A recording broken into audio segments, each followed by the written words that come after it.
Hello.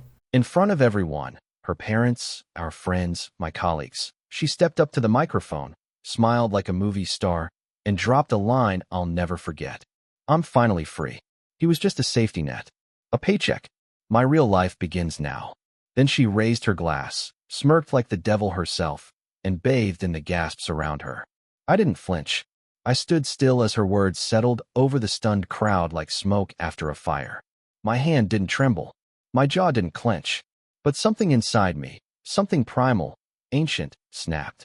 It was supposed to be our anniversary party. 10 years. 10 goddamn years of marriage. My name is Eric Monroe. I'm 37. Financial advisor, veteran, man of routine. I plan, I protect, I provide. Her name is Madison. 34, PR executive. Dangerous smile, flawless Instagram. A woman who could charm thunder out of the sky if she wanted.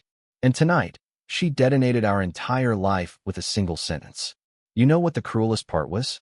I organized this event, paid for the venue, booked the string quartet, even flew her mother in from Phoenix, just so she could be here for our milestone moment. I even bought her a bracelet she bookmarked a year ago, thinking she'd forgotten. She didn't forget. She just waited for the perfect crowd to burn me alive. Everyone stood frozen, holding their champagne like shields. Madison handed the mic to the DJ like she just won an award. Her dress glittered under the chandeliers, and her eyes scanned the room like a hunter checking if her prey was fully down. I didn't speak. I simply walked. The clinks of my shoes across the ballroom floor were the only sound until the double doors creaked shut behind me. Then came the silence. Heavy, collective, thick with disbelief. And I smiled. Not out of pain, not out of weakness, but because I already knew. I knew 2 nights ago. I had been suspecting something for months. Late meetings, hidden smiles, the way she flinched when I touched her phone. But I kept telling myself, no, she's just busy, stressed. Madison's not like that. But Madison is like that.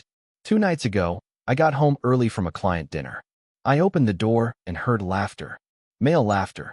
I moved quietly. My instincts kicked in, military reflexes. I didn't rush. I didn't call out.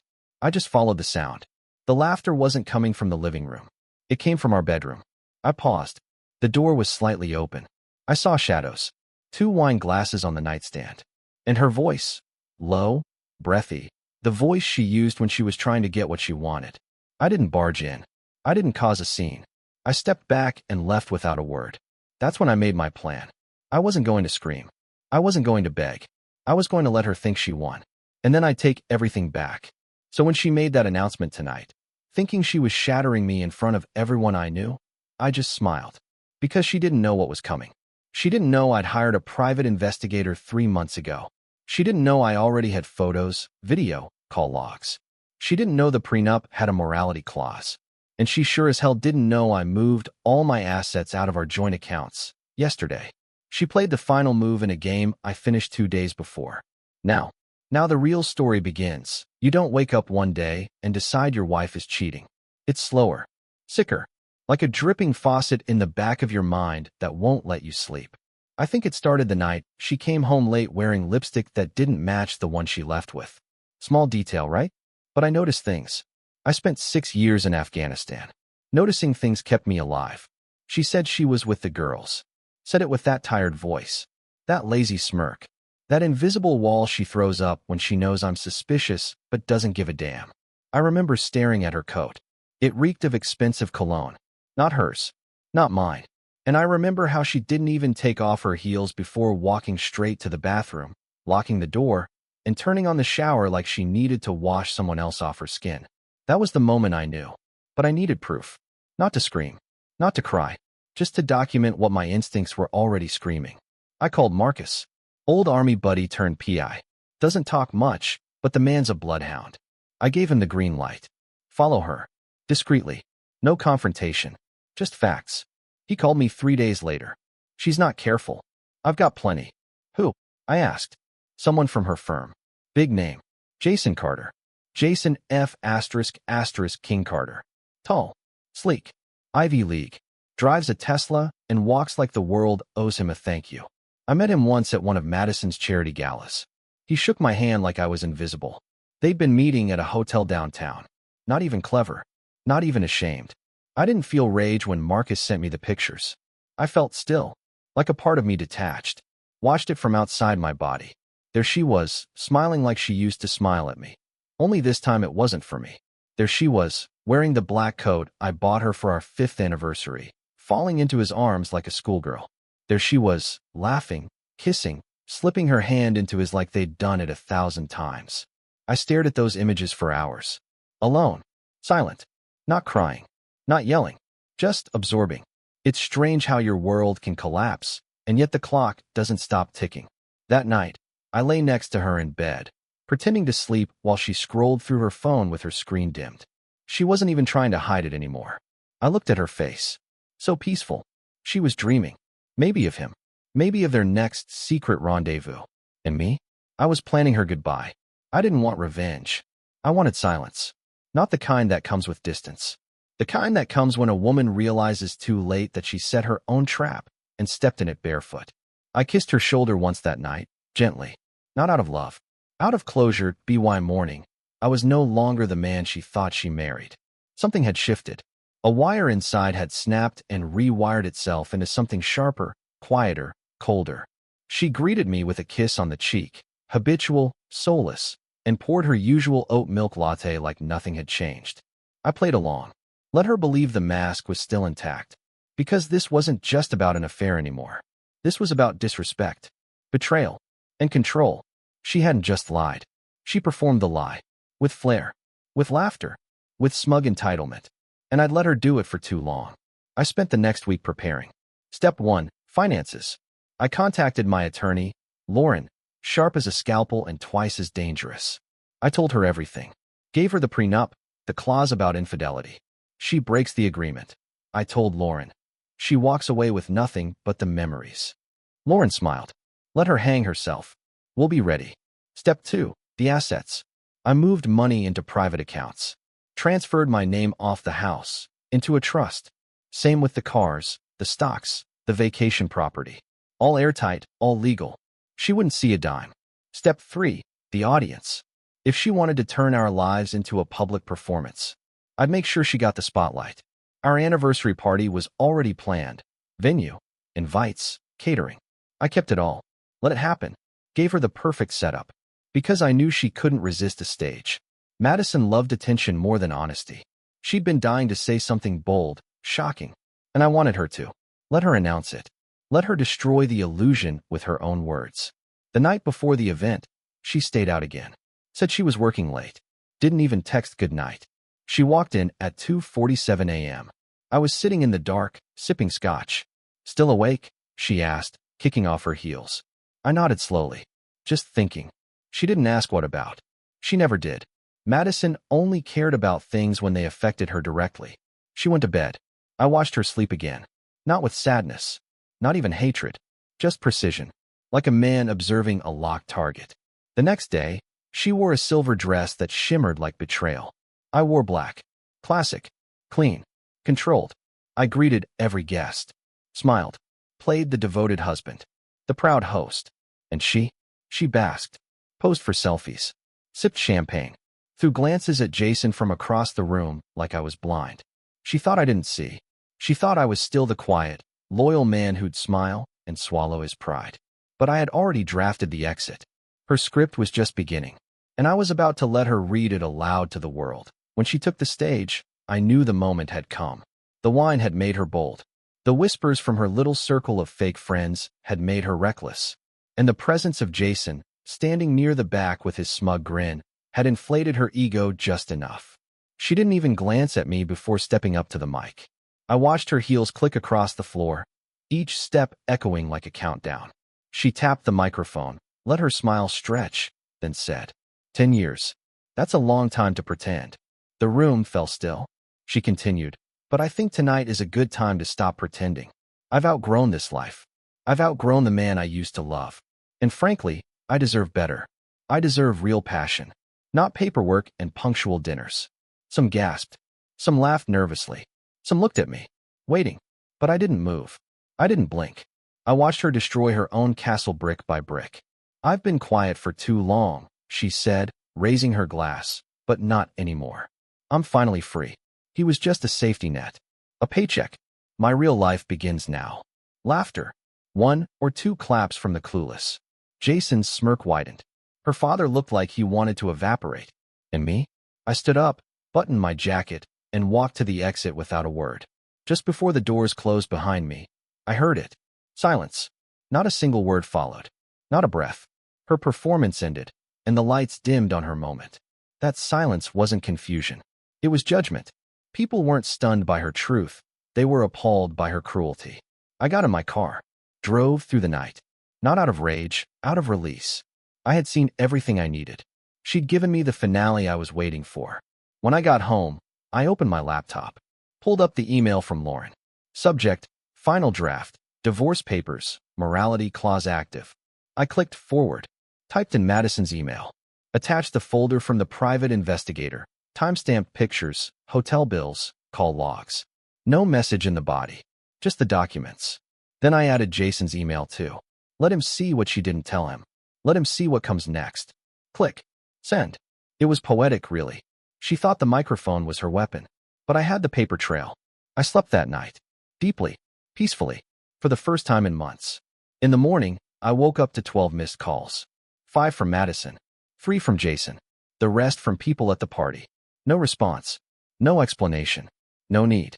Because in 24 hours, everything she pretended to own, the house, the car, the lifestyle, would be stripped away.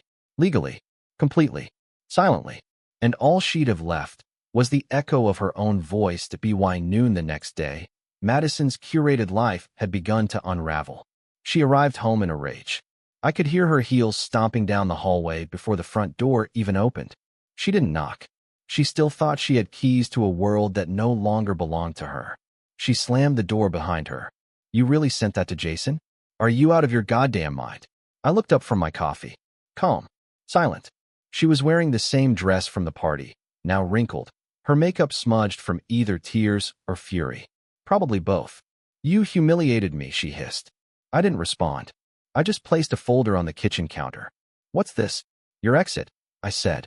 Prenup enforcement. Full documentation. Everything's filed. She froze. You can't be serious. You're really doing this, she scoffed. Over a few mistakes? I smiled.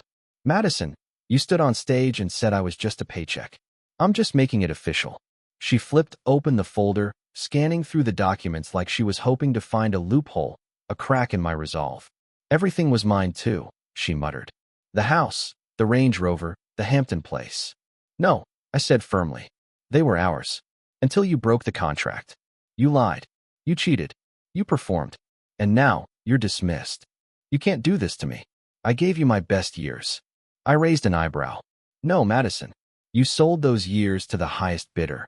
And I just outbid him with the truth. She started pacing, frantic now. Jason won't want this kind of drama. God, he's married too. He told me. He told me he'd leave her. I laughed. First time I had in weeks. Did he now? Interesting. Because his wife got the same folder you did. With a few bonus pages. She stopped dead. You're lying. No, I said. You see, I don't need to lie. That's your thing. Her face twisted. Not with sadness. Not with shame. With panic. What am I supposed to do now? She whispered. I stood, picked up my keys, and walked to the door. You're going to pack your things. You've got 24 hours. You're kicking me out. No, I said over my shoulder. I'm releasing you. You're finally free, remember? I left her standing there in the ruins of her fantasy. And I didn't look back. Later that evening, I got a call from her sister, Lauren, the only decent one in her family.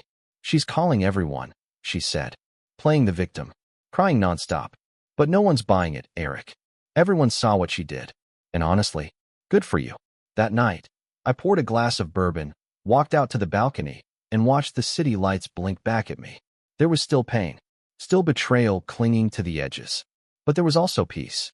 And I hadn't felt that in a very, very long time. The next 24 hours were an unexpected performance. Except this time, the stage was empty, the lights were off, and there was no audience left to applaud her. Madison didn't pack quietly. She slammed drawers, shouted profanities at the walls, called me names that once would have cut me. Now they just bounced off like raindrops on armor. She tried everything. First, the tears. Crocodile, of course. She sat on the edge of our bed, my bed now, clutching an old wedding photo like it had meaning. Her mascara ran down her cheeks as she whispered, "Do you really want to throw it all away over one mistake?" "One mistake," I replied calmly. "Which one? The hotel on Fifth? The one in Soho? Or the rooftop bar you thought I didn't know about?" She froze, eyes narrowing like I had betrayed her. Then came the rage. "You cold-hearted bastard. I gave you everything.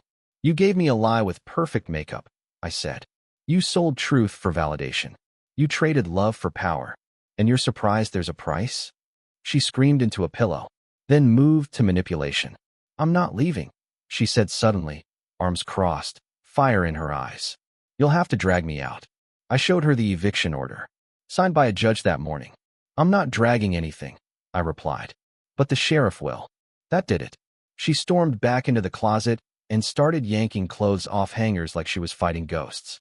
I watched silently from the hallway, not with cruelty, but with clarity. It was the first time in years I'd seen her without a mask. Not the charming PR queen, not the doting wife on Instagram, just a furious, unraveling woman realizing she'd finally outplayed herself. She left before midnight. 2 suitcases, 1 oversized purse. No goodbye. She didn't even close the door behind her. I waited until I heard her car pull away. Then I walked through every room of the house, slowly, taking it back. Not just the walls or the furniture, the air, the silence, the space. I opened the drawer by the bed and found the bracelet I'd given her just a few days ago, still in the box, unworn. I left it there. Some things aren't worth taking back. The next morning, I got a message from Jason's wife. Just a single line. "Thank you for the truth. I'm burning the rest." I smiled. Later that day, I met with my lawyer. By the time the documents were processed, Madison would walk away with only what she brought into the marriage. That glittering life she flaunted online, gone. Even her friends stopped responding to her messages. No one likes a show-off who doesn't know when to exit the stage. And me? I went to the gym, lifted heavier than I had in months. Each rep pulled something out of me. Grief, anger, pity. By the end of it, I looked in the mirror, and I saw someone returning. A week passed. No texts, no calls, just peace. It's funny how silence can be terrifying at first, then suddenly feel like a warm blanket after a storm. I started sleeping again. Deep, uninterrupted sleep, without the weight of suspicion pressing against my chest. I didn't think about Madison every minute of the day anymore. But when I did, it was different. Not longing, not love, just a quiet awareness of how far I'd let myself drift from who I used to be. The truth is, she hadn't broken me. She'd stripped away my illusions. And beneath all that pain, there was someone stronger, leaner, sharper. I got back to work. Clients noticed something different. "You're more focused, Eric," one of them said. "Whatever changed, keep it." I started running again. Every morning. No distractions. No excuses. Just the rhythm of my feet hitting the pavement and the cold morning air reminding me that I was alive and still writing my story.